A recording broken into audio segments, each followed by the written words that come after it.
la production de valeur économique, c'est un monopole de la classe dirigeante. La classe dirigeante, elle dirige, non pas parce qu'elle a des sous, pas parce qu'elle est riche. L'opposition riche-pauvre, je sais pas, 99%, 1%, tout ça, c'est de la connerie. Ça ne nous permet de rien comprendre. La classe dirigeante, elle est dirigeante parce qu'elle dirige le travail. Elle dirige la valeur économique. C'est elle qui décide de ce qui a valeur économique. Qui va être reconnu comme producteur de valeur et ce qu'il va faire dans tel partage des tâches, etc., etc. Nous sommes là dans le monopole de la classe dirigeante. Une classe dirigeante n'est pas dirigeante parce qu'elle est riche. Ou plus exactement, elle n'est riche que parce qu'elle a le monopole de la production.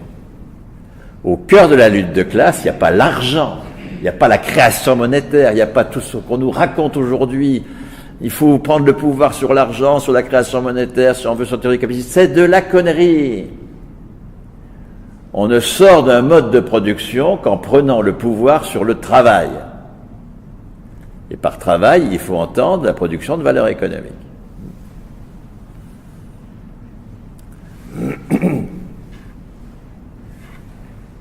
C'est parce que la bourgeoisie a le pouvoir sur le travail qu'elle a le pouvoir sur l'argent. Si elle n'avait pas pouvoir sur le travail, elle serait à poil. Qu'est-ce qu'a fait la bourgeoisie pour en finir avec l'aristocratie? Elle ne lui a pas pris ses sous. Elle n'a pas dit de l'argent, il y en a dans les poches des aristocrates. Comme nous le disons bêtement à propos du patronat. Elle n'a pas pris l'argent là où il était, comme nous le disons de façon sotte.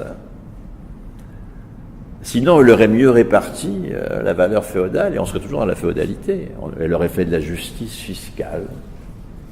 Elle aurait réduit les inégalités. Elle aurait fait tout ce à quoi nous consacrons beaucoup trop de notre temps militant. Elle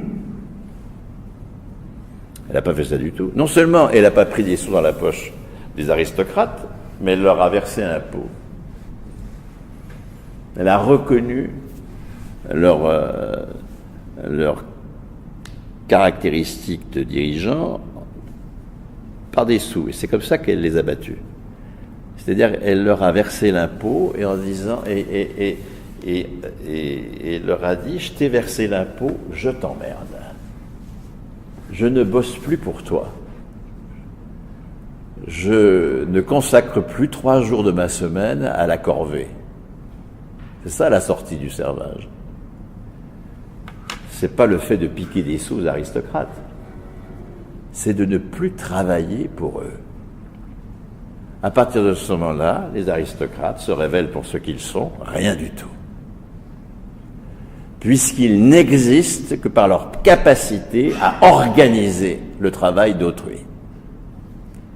À partir du moment où ils perdent cette capacité, parce que la bourgeoisie se construit dans une forme d'autonomie du travail vis-à-vis du mode de production féodal, qu'elle marginalise progressivement le mode de production féodal, eh bien, elle finit par ôter tout pouvoir à l'aristocratie. Le dernier pouvoir que l'aristocratie a, c'est le pouvoir politique. Mais à partir du moment où elle a perdu le pouvoir économique, au XVIIIe siècle, c'est fini, alors la bourgeoisie achève le travail et elle prend le pouvoir politique. Je le signale aussi parce qu'il y a aujourd'hui une énorme illusion sur le fait qu'il faudrait d'abord commencer par prendre le pouvoir politique si on veut prendre le pouvoir sur l'économie. C'est une illusion totale. L'enjeu n'est pas du tout de prendre le pouvoir politique. La bourgeoisie n'a pas pris le pouvoir politique. La bourgeoisie, elle a pris le pouvoir économique. Et elle n'a pu prendre le pouvoir politique que lorsqu'elle avait pris le pouvoir économique. Et c'est toujours comme ça que ça se passe. Si vous prenez le pouvoir politique alors que vous ne maîtrisez pas la production, vous êtes soumis à un chantage total.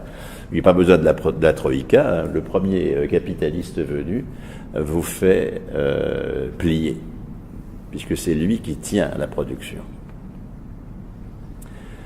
Donc l'enjeu de la révolution, c'est pas évidemment le changement de régime politique, surtout si le changement de régime politique, on l'attend de cette élection piège à con par excellence que l'élection présidentielle. Alors là, on est dans la faute stratégique majeure. La prise de pouvoir sur le travail est au cœur du changement du mode de production, et ce n'est qu'une fois que la prise de pouvoir sur le travail est opérée que le changement de régime politique devient possible. Il ne faut pas mettre la charrue du régime politique avant les bœufs du régime économique. Alors évidemment, pour changer le régime économique, il faut être de temps en temps au pouvoir sur des strapontins. La bourgeoisie a été au pouvoir, par exemple, sous la monarchie absolue. Elle va jouer le monarque contre les féodaux, parce que comme elle se bat, elle, contre la féodalité, évidemment, tout ce qui affaiblit les féodaux, ça l'arrange. Donc, bien sûr, mais même quand elle est au service de la monarchie absolue, elle n'a pas le pouvoir politique du tout. Il n'y a pas besoin d'avoir le pouvoir politique pour faire la révolution. Ça, c'est une faute majeure que d'inverser les facteurs. Une fois cette parenthèse faite, je reviens